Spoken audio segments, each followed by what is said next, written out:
Hello.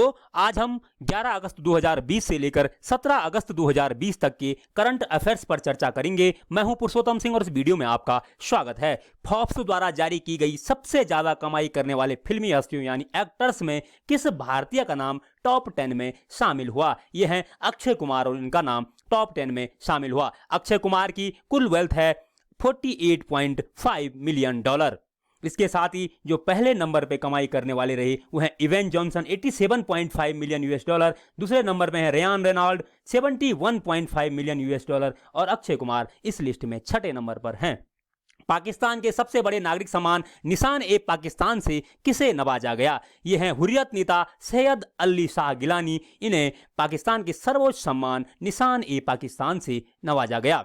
हाल ही में Israel के किस खाड़ी देश के साथ ऐतिहासिक शांति समझौते पर हस्ताक्षर हुए? ये यूएई यानी यूनाइटेड अरब एमिरेट्स के साथ इजराइल के ऐतिहासिक शांति समझौते पर हस्ताक्षर हुए। यूएई यानी यूनाइटेड अरब एमिरेट्स पहला खाड़ी अरब देश है जिसके साथ इजराइल का इस प्रकार का समझौता हुआ। यद्यपि दो अन्य गैर खाड़ी अरब देश भी हैं जिसके साथ इजराइल के इस प्रकार के समझौते हुए हैं। उसमें से एक है जॉर्डन और दूसरा है मिस्र। इजराइल एक यहूदी देश है और इसका पड़ोसी फिलिस्तीन के अलावा अन्य मुस्लिम देशों के साथ इसके रिश्ते निम्न स्तर पर हैं। ये हैं बेंजामिन नेतन्याहू इजराइल के प्राइम मिनिस्टर और ये हैं मोहम्मद बिन जायद यानी यूएई के क्राउन प्रिंस। और जो मीडिएटर का काम किया वो है अमेरिका के राष्ट्रपति डोनाल्ड ट्रंप। हाल ही में सुर्खियों में रहा निजी क्षेत्र की startup company Skyroot Aerospace द्वारा एक साथ कई सैटेलाइट ले जाने में सक्षम अपर स्टेज का रॉकेट इंजन लॉन्च किया गया। इसका नाम क्या था? इस स्टार्टअप कंपनी स्काई रूट का जो सैटेलाइट को ले जाने वाला ये जो इंजन है इसका नाम है रमन। ये रमन इंजन। यहाँ भारत में पहला मौका है जब कोई निजी क्षेत्र स्पेस एक्टिविटी में शामिल हो रहा है। रमन एक 3D प्रिंटेड रॉकेट इंजन है और इसका नाम नोबेल पुरस्कार विजेता सीवी रमन के नाम पर रखा गया। जहां मोरारजी देसाई पहले गैर कांग्रेसी प्रधानमंत्री थे तो वहीं सबसे लंबे समय तक प्रधानमंत्री रहने वाले पहले गैर कांग्रेसी प्रधानमंत्री बने। प्रधानमंत्री नरेंद्र दामोदर दास मोदी सबसे ज्यादा लंबे समय तक कार्यकाल पर रहने वाले गैर कांग्रेसी प्रधानमंत्री बने। यह हैं मोरारजी देसाई और यह हैं पीएम मोदी। साथ ही मोदी जी जवाहरलाल नेहरू, इंदिरा गांधी और मनमोहन सिंह के बाद चौथे सर्वाधिक समय तक प्रधानमंत्री रहने वाले भी बन गए हैं। गैर कांग्रेसी प्रधानमंत्री जिन्होंने अपना कार्यकाल पूरा नहीं कर सका वो थे मोरारजी देसाई, चौधरी चरण सिंह, बीपी सिंह, चंद्रशेखर, एचडी देवगौड़ा और इंद्र कुमार गुजराल। रेलवे द्वारा किसानों की आजीविका में सुधार हेतु दूसरी किसान स्पेशल ट्रेन किन किन स्टेशनों के बीच चलाई गई? ये बरौनी से टाटानगर के बीच ये रेल चलाई गई। बरौनी बिहार में है और टाटानगर झारखंड में स्थित है। हाल ही में रेलवे द्वारा पहली किसान रेल भी चलाई गई है जो देवलाली से दानापुर के बीच चलाई गई थी। इसमें किसानों के जो प्रोडक्ट हैं, जो जल्दी खराब होने वाले प्रोडक्ट हैं उनकी शीघ्र आपूर्ति सुलभ कराई जाएगी जिससे कि किसानों की आजीविका में वृद्धि हो सके।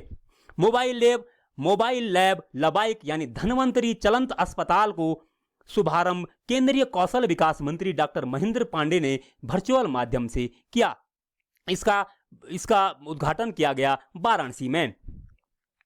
इस मोबाइल लैब में 76 प्रकार के ब्लड टेस्ट एवं टेलीमेडिसिन की सुविधा उपलब्ध रहेगी। टेलीमेडिसिन चिकित्सा बिना प्रत्यक्ष सामने बैठे वीडियो कॉलिंग यानी वीडियो कॉन्फ्रेंसिंग के माध्यम से परामर्श प्रदान किया जाता है। वाराणसी उत्तर प्रदेश में स्थित है और प्रधानमंत्री मोदी जी का संसदीय क्षेत्र है। वाराणसी गंगा के किनारे बसा शहर है और इसे बनारस और काशी नामों से भी जाना जाता है। रूस द्वारा तैयार की गई दुनिया की पहली कोविड-19 वैक्सीन का नाम क्या दिया गया? इस कोविड-19 वैक्सीन का नाम स्पुतनिक 5 दिया गया। स्पुतनिक रूस द्वारा बनाया गया प्रथम सैटेलाइट था जो दुनिया का भी पहला सैटेलाइट था। रसिया की राजधानी है मॉस्को। प्रेसिडेंट हैं व्लादिमीर पुतिन। रूस क्षेत्रफल के हिसाब से दुनिया का सबसे बड़ा देश है। रूस की राजधानी मॉस्कोवा नदी के बैंक पर यानी किनारे पर स्थित है। संगीत की दुनिया में राग शिव मंजरी, गंगा रजनी, अटल कल्याण व सबनमी का सृजन हाल ही में किसके द्वारा किया गया? इन चार रागों राग शिव मंजरी, गंगा रजनी, अटल कल्याण और सबनमी का सृजन सितार वादक पंडित शिवराम मिश्र एवं उपशास्त्रीय गायिका सुचरित गुप्ता द्वारा किया गया। यह हैं पंडित शिवनाथ मिश्र और यह हैं सुचरित गुप्ता।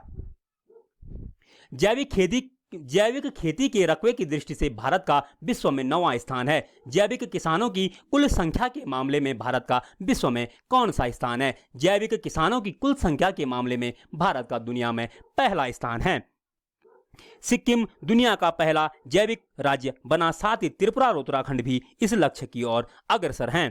प्रधानमंत्री द्वारा जारी किया गया पोर्टल पारदर्शी कराधान ईमानदार का सम्मान यानी transparent taxation honouring the honest किससे संबंधित है? यह कर व्यवस्था से संबंधित है। इसका उद्देश्य कर यानी टैक्स अनुपालन में ढील देना एवं रिफंड में तेजी लाना तथा ईमानदार करदाताओं को लाभ पहुंचाना है। इसके माध्यम से प्रत्यक्ष कर यानी डायरेक्ट टैक्स सुधारों की दिशा में अहम कदम साबित होगा।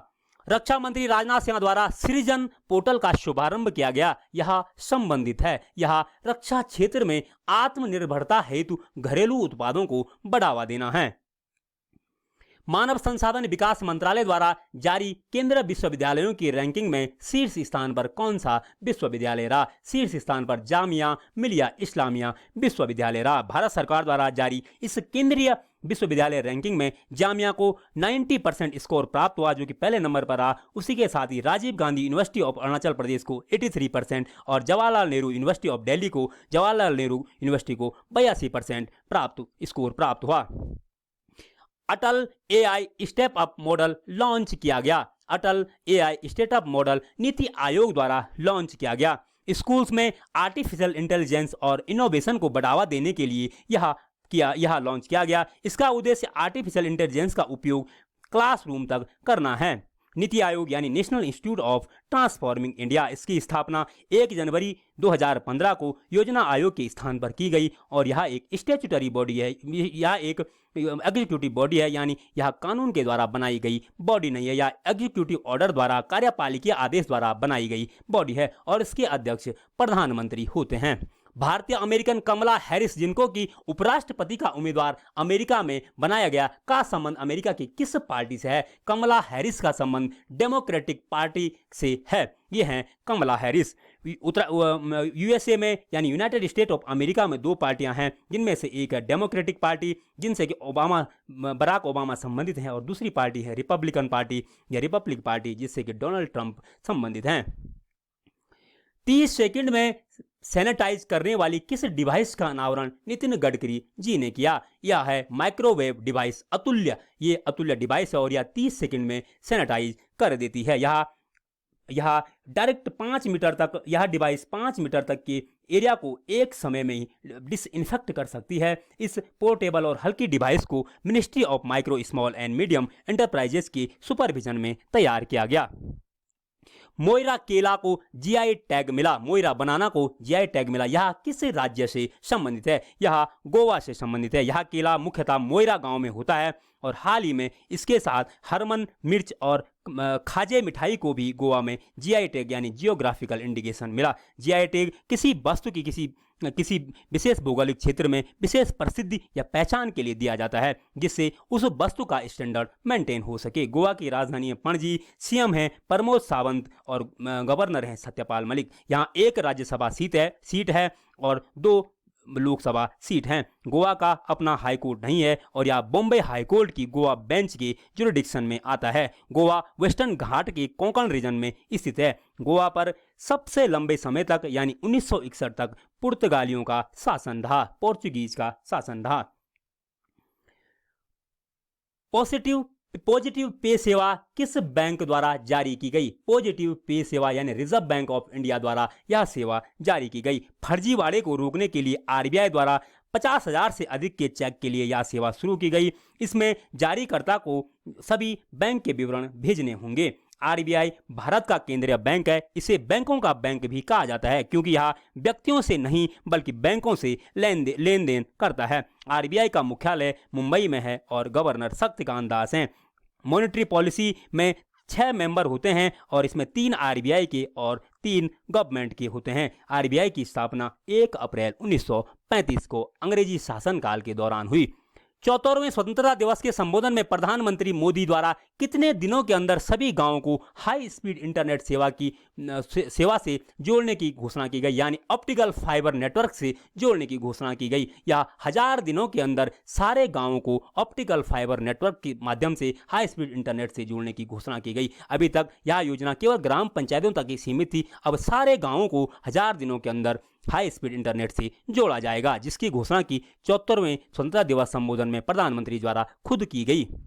नरेंद्र सिंह तोमर द्वारा लॉन्च किया गया कृषि मेघ संबंधित है। कृषि मंत्री नरेंद्र सिंह तोमर द्वारा कृषि मेघ डेटा रिकवरी सेंटर से संबंधित है। कृषि मेघ में यह ICMR यानी Indian council of agriculture research का डेटा रिकवरी सेंटर है। इसको मुख्यतः कृषि क्षेत्र में रिस्क को कम करना, क्वालिटी को बढ़ाना, ई गवर्नेंस को बढ़ावा देना, रिसर्च, शिक्षा के लिए बनाया गया है। यह लेटेस्ट सॉफ्टवेयर के साथ आर्टिफिशियल इंटेलिजेंस से भी इक्विप्ड होगा। यह पॉलिसी मेकर, स्टूडेंट, रिसर्चर को अपडेट इंफॉर्मेशन प्रदान कराएगा। केंद्रीय पर्यावरण मंत्री प्रकाश जावड़ेकर द्वारा हाथी मानव टकराव हेतु किस पोर्टल को शुरू किया गया या किस पोर्टल को लॉन्च किया गया जिससे कि हाथी मानव टकराव कम किया जा सके? इस पोर्टल का नाम है Suraksha. Union minister of environment, forest and climate change Prakash Javadekar द्वारा यह सुरक्षा पोर्टल लॉन्च किया गया। इससे रियल टाइम डाटा को कलेक्ट किया जाएगा, हाथियों से संबंधित डेटा प्रदान कराएगा और किस प्रकार ह्यूमन एलिफेंट कॉन्फ्लिक्ट को कम किया जा सके से संबंधित डेटा को भी प्रदान कराएगा। कुछ महत्वपूर्ण दिन: 2 अगस्त या फर्स्ट संडे ऑफ अगस्त फ्रेंडशिप डे मनाया जाता है। 4 अगस्त यानी 4 अगस्त को यूएस कोस्ट गार्ड डे मनाया जाता है। 6 अगस्त को हिरोशिमा डे मनाया जाता है क्योंकि इस दिन हिरोशिमा पर परमाणु बम अमेरिका द्वारा गिराए गए थे। 7 अगस्त को फर्स्ट फ्राइडे ऑफ अगस्त को इंटरनेशनल बीर डे मनाया जाता है। 9 अगस्त को क्विट इंडिया मूवमेंट डे यानी भारत छोड़ो आंदोलन दिवस 9 अगस्त को मनाया जाता है। 9 अगस्त को ही नागासाकी डे मनाया जाता है क्योंकि 9 अगस्त को अमेरिका द्वारा नागासाकी पर परमाणु बम गिराया गया था। 9 अगस्त को ही day of world indigenous peoples मनाया जाता है। 12 अगस्त को इंटरनेशनल यूथ डे मनाया जाता है। 13 अगस्त को इंटरनेशनल लेफ्ट थंडर डे मनाया जाता है। 14 अगस्त को योम ई आज़ादी यानी पाकिस्तान का इंडिपेंडेंस डे मनाया जाता है। 15 अगस्त को भारत का इंडिपेंडेंस मनाया जाता है और national day of morning Bangladesh का शोक दिवस भी मनाया जाता है। और 15 अगस्त को UK victory of Japan day भी मनाया जाता है यूके में। और 15 अगस्त को ये day of assumption of virgin Mary भी मनाया जाता है। धन्यवाद। Please subscribe Hilltech Pi and share, like, comment this video.